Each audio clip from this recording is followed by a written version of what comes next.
Look, I think, how many of you know about Anusandhan National Research Foundation?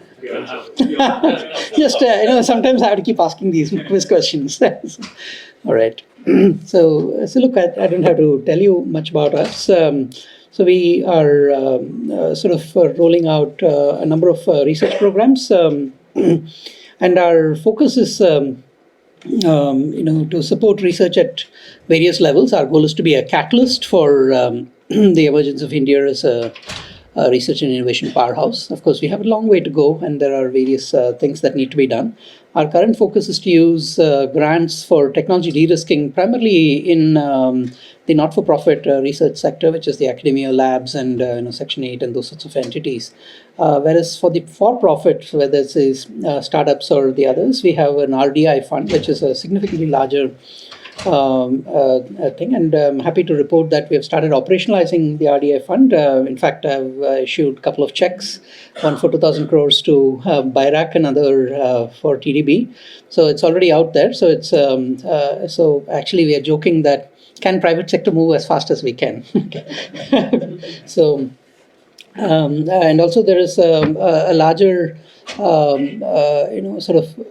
we have on January 31st a deadline for the other sort of second level fund managers to apply, and we will be accelerating the review of that, and hopefully by the end of this financial year make decisions about the next the broader set of anchor investments that we'll be making in RDI. So that's from a point of view of startups and so on. So then each one of them will be putting out programs. For example, TDB and BIRAC got their checks or the letters last week, I believe 2-3 days, a few days back, and then they should be putting out their programs within a couple of weeks. So by hopefully, fingers crossed, by the end of January, they will be putting out their programs. Okay, so that will be of course available for all of the startups and so on. So there's different types of those are all the important thing to notice in RDI. It's not a grant program; it's a patient capital program. So whether that is soft loans, whether that is other sorts of convertible instruments or equity, etc. So those are the kinds of hybrid or other instruments that they will be using.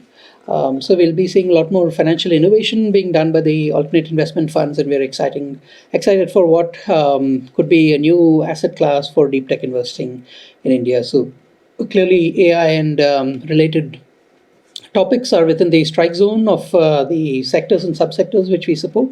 So I encourage all the startups here. I was quite impressed to see some of the things that you're doing, and wish you all the very best as you go forward there, right? And our goal in government is to get out of the way and let the private sector do its job, and be a catalyst to both drive faster decisions and implementation, as well as better decision making on investments. So that's the philosophy of the RDI portion of what we do. The other part, in our grant side, we've been, in addition to the broad-based grant programs at fundamental research and so on, we've been dramatically increasing the amount of allocations that we've been making. For example, we do a bread and butter program called Advanced Research Grant, which supports hundreds of grantees. I'm happy to tell you that we have significantly increased the budgets for that. The previous time, versus this year, it's almost quadrupled. Okay, so it's not like even a 10%, 20% increase, not even doubling. It's quadrupling of the budget. So which has led to a lot more support, as well as the average size of programs, as well as I'm pleased to see a lot more collaborations as well. So we have lowered the barrier for startup founders or so to collaborate. You can be an honorary PI, a principal investigator, along with a professor who submits proposals to us. And this can be between companies and academia, as well as even international co-PIs. I mean, honorary PIs can be. So we are trying to lower the barrier for collaborations in these sorts of programs. So those are the bread and butter programs. We have other fellowships and other things we do, like the National Postdoctoral Fellowship and Ramanujan and GC Bose Fellows and other things. Beyond that, we have mission mode programs. Specifically, we have programs around AI for science and engineering, which is a program we have partnered with the India AI Mission and with many other scientific departments, including DRDO, Ministry of Earth Sciences, and DBT, etc., and also the Gates Foundation, the Wadhwani Foundation, etc. So, folks, our goal is that we have like an all of government, all of society type approach. So it's not a zero-sum game in terms of, okay, government has given me this allocation, that's what I'm putting out, but we're also expanding the pie. The reason we do that is not because we don't have the money. Of course, every dollar rupee of the taxpayer money is super valuable, but our goal here is to catalyze more private sector investments. As India goes from, say, 0.7% of GDP to much higher numbers, whether it's 1-2% of GDP, the incremental portion of that, we need a larger private sector or non-governmental sector participation.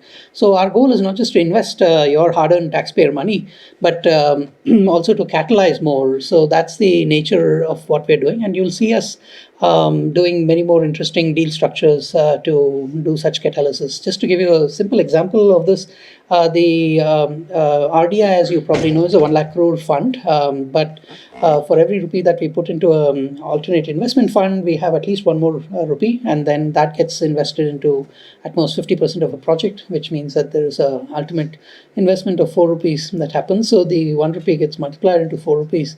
I mean, the simple example, but the idea is that that creates, will crowd in more capital. Of course, that capital has to come from somewhere. So, but we are trying to be a catalyst in that. Similarly, in our grant programs, we are starting to do a lot more co-investments and other partnerships going forward as well. Initially, we are doing co-investments with our own government partners in ministries, like I've mentioned to you, MIT and other department colleagues. In MedTech, we are doing a program with ICMR and the Gates Foundation. Similarly, every area we are launching, we typically do partnerships with multiple areas. In some areas which are strategic and we got to get going with it, we start off, but we do encourage more partners, and we're in multiple conversations, and we encourage private sector and GCC partners to come along with us for the ride and be part of India's growth in fundamental research. So, and also we'll be creating other bridge instruments, venture builder models, many other things.